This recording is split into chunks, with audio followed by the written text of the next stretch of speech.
Compte rendu de la réunion extraordinaire du Conseil des ministres du gouvernement provincial du Congo central du mardi 31 décembre 2024. Sous la présidence de son Excellence, Monsieur le gouverneur de province, Grace Kwanga Maswangi Bilolo, il s'est tenu ce mardi 31 décembre 2024 la réunion extraordinaire du Conseil des ministres en la grande salle des réunions du gouverneur, au 4e niveau du gouvernorat à Matadi. 5 points ont figuré à l'ordre du jour adopté, à savoir: premier point, communication de son Excellence Monsieur le gouverneur de province. Deuxième point, adoption du procès verbal de la réunion extraordinaire du Conseil des ministres du mercredi 20 novembre 2024. Troisième point, examen du projet d'arrêté provincial modifiant et complétant l'arrêté provincial numéro 090 bis bab.gouv.kc/004 bis 2020 du 1er février 2020 portant création, organisation et fonctionnement d'un marché frontalier à Loufou dans la province du Congo central. Quatrième point, dossier du ministère provincial en charge de transport sur le règlement de solutions sur la perception des recettes de la vente des signes distinctifs CGO et réflectifs avec hologramme de l'État. Cinquième point, divers. Premier point, communication de son Excellence Monsieur le gouverneur de province. D'entrée de jeu, son Excellence Monsieur le gouverneur de province a salué la présence de membres du Conseil de ministres à la réunion et a profité de l'occasion pour présenter ses vœux les meilleurs de Nouvel An 2025 à ces derniers, leurs collaborateurs ainsi qu'aux membres de leurs familles respectives. Sa communication s'est articulée sur 3 points, à savoir l'information sur l'actualité du pays, les faits marquants de l'année 2024, les perspectives pour l'année 2025. Information sur l'actualité du pays. De prime abord, son Excellence, Monsieur le gouverneur de province, a rendu un vibrant hommage au chef de l'État, Félix Antoine Tshisekedi Tshilombo, dans les efforts engagés pour la paix et la sécurité dans notre pays, et sa vision qui inspire la gouvernance de notre chère province. À ce jour, le chef de l'État a annoncé sa détermination sur la nécessité de mettre en place dans les jours qui suivent une commission devant statuer sur la révision et ou changement de la Constitution de la République. À ces sujets, il a annoncé avoir levé l'option pour la province du Congo central de soutenir sans condition la réforme constitutionnelle et a invité chacun des membres de l'exécutif provincial à soutenir la vision du chef de l'État.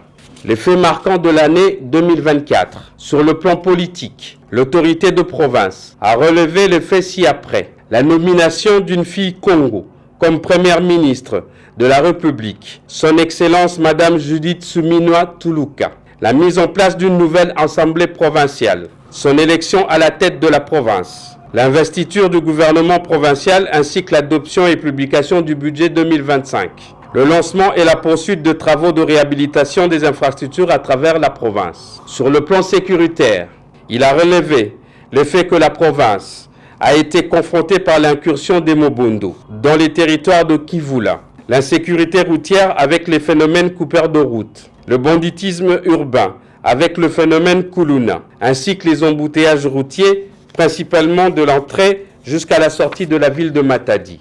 En dépit de ce tableau sombre des faits sur le plan sécuritaire, son Excellence, Monsieur le gouverneur de province, a félicité les membres du gouvernement provincial pour les efforts consentis, chacun dans ses portefeuilles, pour l'amélioration de ces maux. Néanmoins, l'autorité provinciale les a instruits à redoubler les efforts pour améliorer les conditions de vie de concitoyens en province. Les perspectives pour l'année 2025.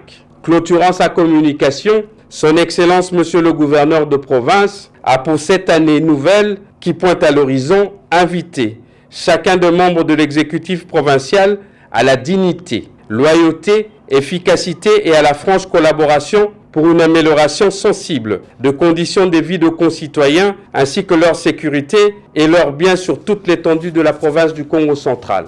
Adoption du procès verbal de la réunion extraordinaire du Conseil de ministres du mercredi 20 novembre 2024. Après lecture faite par le secrétaire général du gouvernement, le procès verbal numéro 007 de la réunion extraordinaire du Conseil de ministres du gouvernement provincial du Congo central du mercredi 20 novembre 2024 a été adopté à l'unanimité.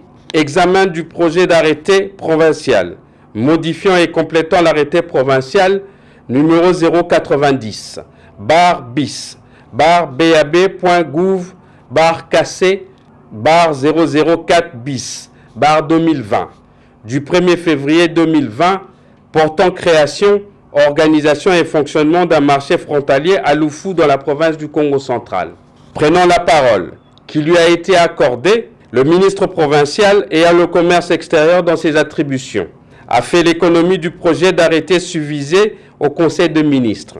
Après débat et délibération, le projet d'arrêté provincial, modifiant et complétant l'arrêté provincial numéro 090 bis bab.gouv.kc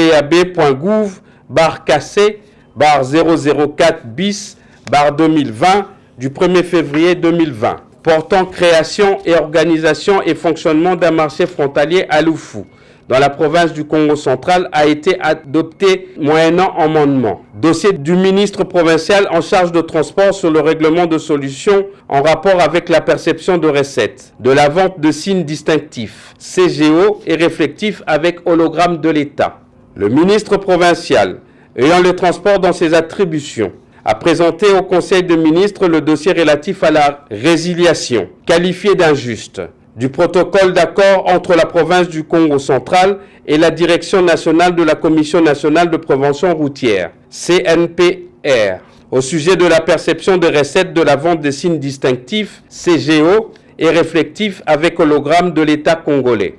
Il a relevé le fait que, depuis l'introduction de la perception de la dite recette au guichet unique de la Direction générale des douanes et assises, DGDA, la province se trouve amputée de sa quote-part. Le ministre a sollicité du Conseil un règlement de solution sur ce dossier afin de permettre à la province de rentrer dans ses droits.